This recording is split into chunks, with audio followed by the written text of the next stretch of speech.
자, 여러분 다음은 현금화 절차입니다. 일단 부동산에 대한 압류를 하면요. 이걸 현금화를 해요. 그래서 돈으로 바꾸는 거죠. 그리고 이제 그거를 채권자들에게 배당해 주게 됩니다. 자, 현금화 절차의 첫 단계는 배당 요구의 종기를 결정합니다. 그래서 채권자들에게 요 배당 요구 종기까지 배당 요구하고 채권 신고해라. 이렇게 알려주는 겁니다. 이게 대단히 중요합니다. 이게 배당 요구 안 해도 이제 그 배당 받을 수 있는 뭐 저당권자나 뭐 가압류권자 이런 사람들도 있지만 반드시 배당 요구를 해야지만 배당 받을 수 있는 그런 채권자들이 있어요. 뭐 집행 권원에 기해서 배당 요구를 한다든가 뭐 주택 임대차에 기한 우선 변제권에 기해서 배당 요구를 한다든가 그런 경우에는 요 배당 요구 종기를 꼭 지켜야 됩니다. 굉장히 중요합니다. 보통 이제 경매 개시 결정을 하면요. 제일 먼저 배당 요구 종기를 정합니다. 뭐 한 3, 4개월 뒤로 배당 요구 종기를 정하게 되는데 그때까지 배당 요구를 해야 되는 채권자들은 반드시 배당 요구를 해야지 됩니다. 자, 그다음에 이제 매각 준비에 들어갑니다. 자, 먼저 현황 조사입니다. 집행관을 보냅니다. 그래서 그 부동산이 지금 어떤 상황인지 현황을 조사하게 합니다. 뭐 부동산 유치권이 있는지 없는지, 뭐 임차인이 있는지, 대항력은 있는지, 우선 변제권은 뭐 언제 발생했는지 그런 부분들을 집행관을 통해서 조사하게 돼요. 우리가 전 시간에 배웠지만 압류 이후의 유치권은 효력이 없다 그랬잖아요. 대항력이 없다 그랬잖아요. 그걸 판단하는 어떤 보통 이제 판단하는 기준이 현황 조사서에 부동산 유치권에 대한 기재가 없었다? 그렇다면 이거는 압류 이후에 유치권이 생겼다라고 봅니다. 그래서 부동산 유치권이 이제 부동산 경매에서 많이 문제가 되잖아요. 그 제일 판단하는 중요한 기준이 되는 게 현황 조사 보고서입니다. 자, 다음은요. 공공기관에다가 최고를 해줍니다. 조세 채권 같은 거. 거기에다 이제 최고를 해줘서 조세 채권자가 이제 교부 청구할 수 있는 기회를 주게 되죠. 자, 그 다음에 라번에 보면은 부동산에 대한 평가를 해요. 이게 어느 정도의 가치가 있는지를 감정 평가를 합니다. 그리고 그거를 기초로 최저 매각 가격을 결정해서 경매에 붙입니다. 그래서 그거 이상을 써서 내는 조건이에요. 경매에 이제 입찰하는 사람들이 최저 매각 가격으로 정해져 있는 그 금액 이상을 써내는 조건으로 경매를 붙이는 겁니다. 그래서 이렇게 평가를 한다. 그 다음에 매각 물건 명세서를 작성해서 비치합니다. 그러니까 여러 그 부동산에 대한 정보 그런 것들을 취합해서요. 이런 매각 물건 명세서를 작성해서 그 부동산에 대한 정보를 제공하게 됩니다. 자, 그래서 어떤 부동산이 이제 경매에 이제 나왔다 그러면 그걸 이제 경매를 통해서 낙찰을 받고자 하는 이제 사람들이 있잖아요.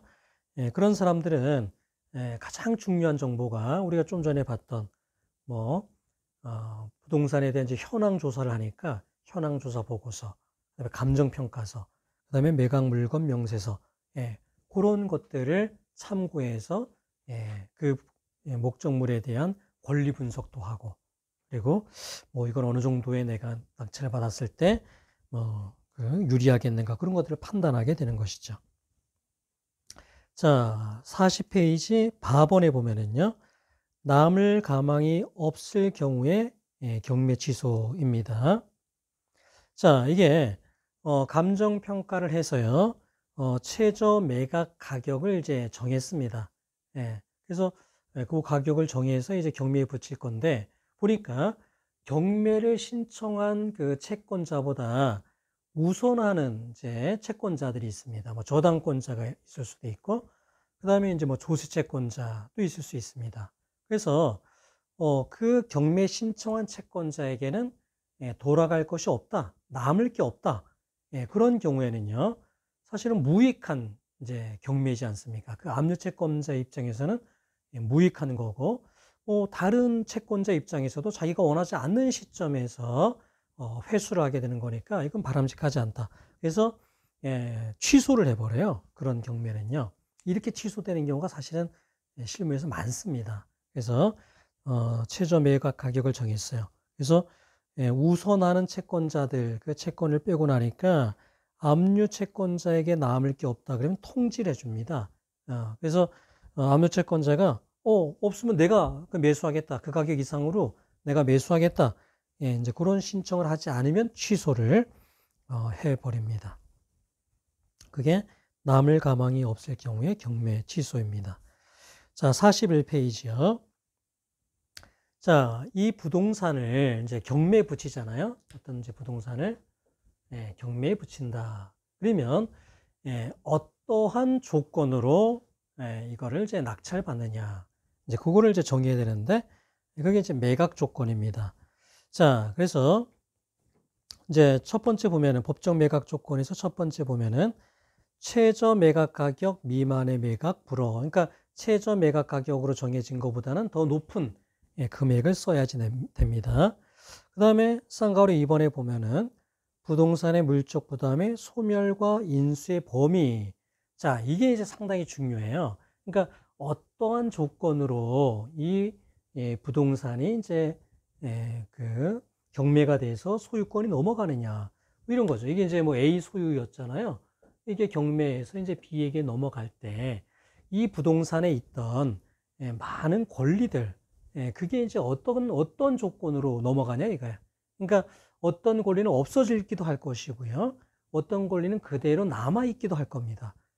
그거를 이제 정확하게 알아야, 그 물건을 이제 경매를 통해서 취득하는 사람의 입장에서는 그걸 정확하게 분석을 해야지 됩니다.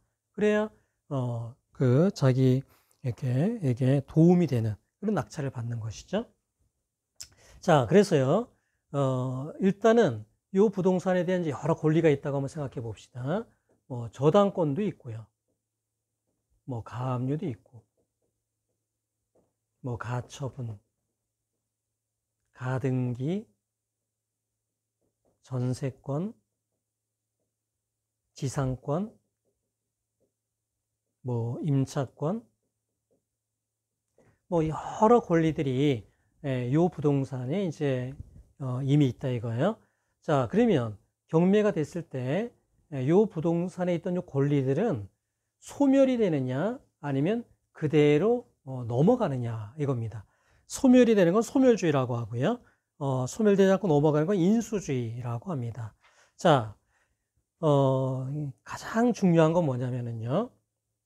부동산이 경매에 이렇게 넘어가면 저당권과 같은 이게 이제 저당권자의 주된 목적은 돈을 받는 거예요. 그죠? 목적물을 사용 수익하는 게 아니고 돈을 받는 게 주된 목적인 권리이지 않습니까?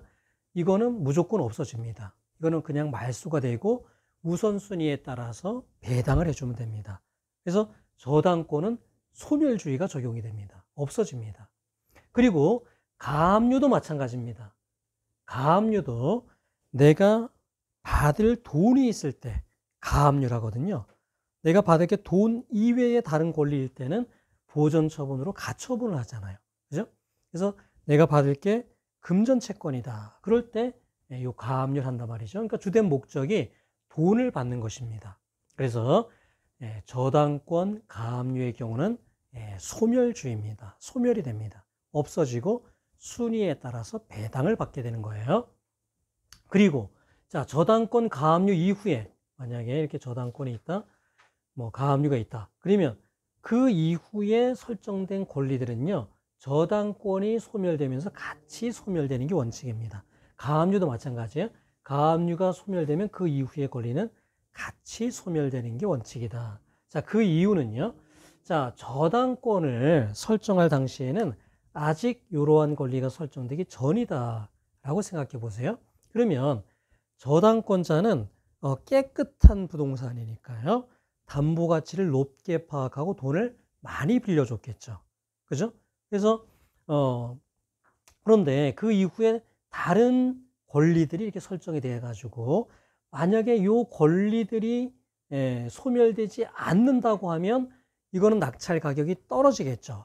그죠? 깨끗하지 않은 그 목적물을 이제 넘겨받게 되니까 낙찰을 이제 높은 가격으로 안 하고 낮은 가격으로 할 거거든요. 그러면 저당권자는 자기가 저당권을 설정할 때는 깨끗해서 담보 가치를 높게 파악했는데 그 이후에 설정된 권리 때문에 이게 낮은 가격이 낙찰이 돼서 조금밖에 회수를 못하게 되면 저당권자에게 불이익이 됩니다. 그럼 바람직하지 않죠. 그래서 저당권이 말소가 된다 그랬잖아요, 무조건. 그러면 그 이후의 권리도 같이 말소가 돼야 저당권자가 보호가 되는 것이죠. 그래서 어떤 부동산이 경매에 넘어갔을 때 소멸하느냐 소멸하지 않느냐 기준이 이겁니다. 저당권 가압류는 소멸한다. 그리고 저당권 가압류 이후의 권리는 같이 소멸한다 이거예요. 자, 그런데 만약에 저당권 가압류 이후의 권리가 아니고 뭐 맨 앞에 지상권이 있다라고 생각해 보시면요. 지상권의 주된 목적은요. 돈을 받는 게 아니죠. 이거는 사용 수익을 하는 겁니다. 따라서 이거는 소멸하지 않습니다. 이거는 그대로 이 부동산에 그대로 남아서 이렇게 경매가 됐을 때 이 B에게 인수가 됩니다. 그러니까 B는요, 이 지상권을 떠안고 소유권을 취득하게 되는 겁니다. 그러니까 소유권 행사가 자유롭지 못하죠. 사용 수익은 못하지 않습니까? 그래서 그런 걸 감안하고 낙찰 가격을 조금 낮게, 그거를 감안한 지상권을 고려한 낙찰 가격을 써야지 되겠죠. 그래서 법정 매각 조건에서는요, 저당권 가압류 그리고 저당권 가압류 이후의 권리는 말소가 되고 그게 아닌 권리들은 말소되지 않는다. 이렇게 하시면 되겠어요. 뭐 가등기 같은 경우에도 이제 보통은 말소되지 않는데 이게 담보 가등기의 경우에는 저당권하고 이제 같게 봐서 저당권과 같이 취급을 해주면 됩니다. 자, 42페이지에 보면은요. 자, 그 다음에 매각 방법의 결정입니다. 4번에요. 자, 매각 방법. 이걸 이제 이게 경매를 어떤 방법을 할 것이냐라는 건데요. 호가 경매는 그야말로 이제 법정에 모여서 이제 호가의 방식이에요. 뭐 1억, 난 1억 1천, 난 1억 2천 이런 식으로 하는 경매의 방식인데요. 그러니까 이건 이제 어떤 비밀로 하는 게 아니고 서로 이제 가격을 올리면서 하는 방식인데 뭐 옛날 이제 방식입니다. 옛날에 이제 이걸 주로 썼어요. 지금은 이건 잘 안 합니다. 왜냐하면 이렇게 하니까 이제 조폭이나 이런 관계된 사람들이 이제 여기를 많이 어지럽히더라. 그래서 지금은 이제 기일 입찰을 합니다. 그래서 기일에 와서 입찰 가격을 이렇게 비밀로 작성해서 이제 제출하며 그 중에 제일 높은 가격에 써서 낸 사람에게 허가하는 방식으로 하게 됩니다. 자, 기간 입찰은요, 일정 기간까지 이제 입찰을 이제 이렇게 도달한 거, 그 중에서 최고가를 이제 결정하는 방식입니다. 자, 나번에 매각 기일을 이제 보통 열겠죠. 보통 이제 기일 입찰을 제일 많이 하거든요. 그러면 이제 그 기일에 이제 입찰을, 매각 기일을 엽니다. 그리고 보통 최고가를 써서 낸 사람에게 그걸 이제 결정할지, 그러니까 매각 허가를 할지 여부를 매각 결정 기일에 이제 정하게 됩니다. 그래서 매각 결정 기일도 정하게 됩니다. 자, 43페이지 보면은요, 기일 입찰의 실시. 그래서 보통 이제 기일 입찰이 제일 많다라고 했지 않습니까? 그래서 이제 비밀로 입찰에 이제 붙여요. 그래서 일정 시간을 주고 이제 가격을 써서 내서 제출하는 방식으로 이제 하게 됩니다.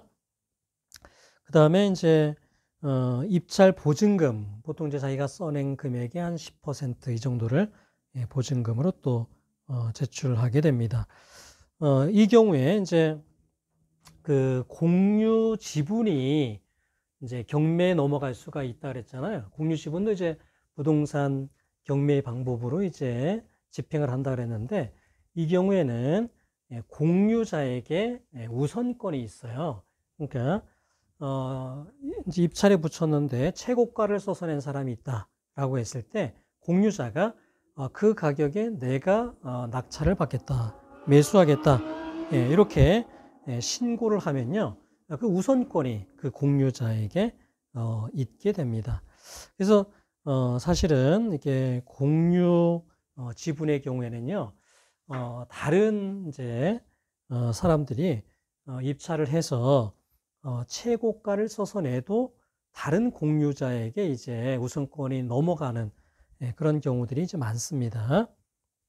그래서 이게 이제 많이 문제가 됐었어요. 그래서 44페이지의 그 판례를 보면은 이게 이제 공유자가 이제 어떻게 하냐면은, 자, 길이 열렸습니다. 그러면은 최고가를 써서 낸 사람이 있으면은 내가 그 가격에 매수하겠다, 이렇게 신고를 한 거예요. 그래서 이제 이제 그 사람에게 이제 기회를 줬는데, 뭐 예를 들어서 그 보증금을 이제 납부하지 않는 방법으로 이제 우선 매수권을 포기하는 거예요. 자, 그다음에 뭐 또 유찰이 돼 가지고 다음 기일에 또 그런 방법으로 하고, 그리고 이제 제대로 이제 그 최고가를 써서 낸 사람이 이제 자기가 뭐 차순이라도 받겠다라고 하면 그제서야 이제 입찰 보증금을 내서 자기가 받으려고 하는 경우들이 있었는데, 그런 경우에 이제 매각의 적정한 실시를 방해하는 사람이다라고 해서 매각 불허가를 한 것이 그 판례입니다. 그러니까 이걸 남용하는 경우들이 많았던 거예요. 그래서 공유자라는 이유로 이제 최고가를 써서 낸 사람이 있으면은 뭐 자기가 이제 우선 매수하겠다라고 해놓고는 보증금 안 내고 이런 식으로 해서 유찰을 시키고, 이제 그런 경우에 그거를 제한하는 그런 판례입니다. 자, 그 다음에 매각 결정 절차입니다. 47페이지, 48페이지를 보면은요, 보통 이제 최고가를 써서 낸 사람에게 매각을 허가할지 여부를 결정합니다.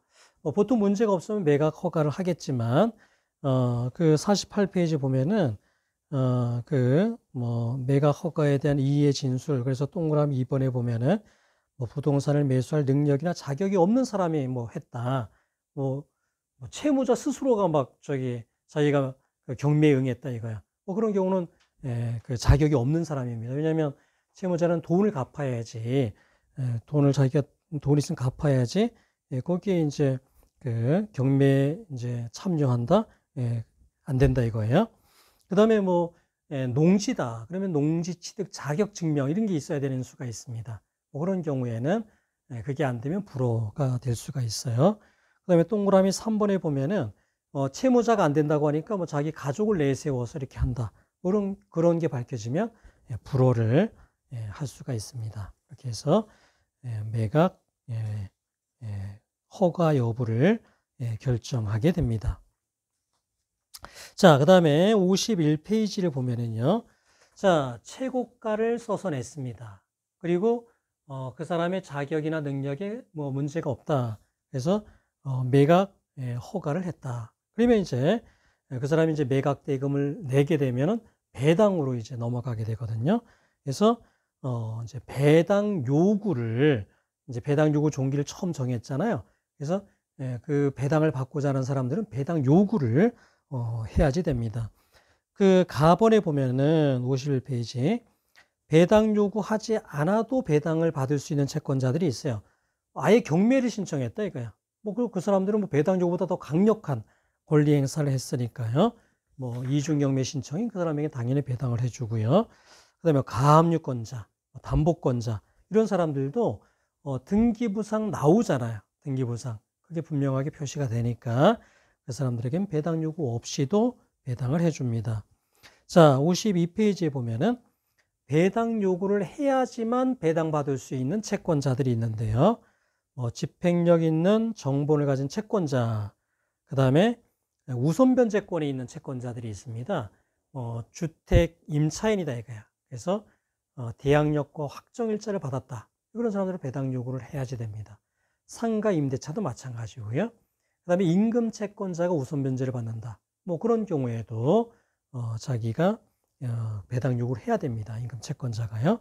그 다음에 경매 개시 결정 이후에 저당권자, 경매 개시 결정 이후에 가압류권자, 이런 사람들은 경매 개시 결정됐을 때까지를 보면 등기부에 안 나와 있잖아요.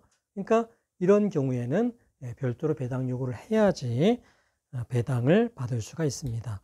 이렇게 배당을 해야지 배당을 받을 수 있는 채권자는요, 반드시 배당 요구를 해야지 됩니다. 그래서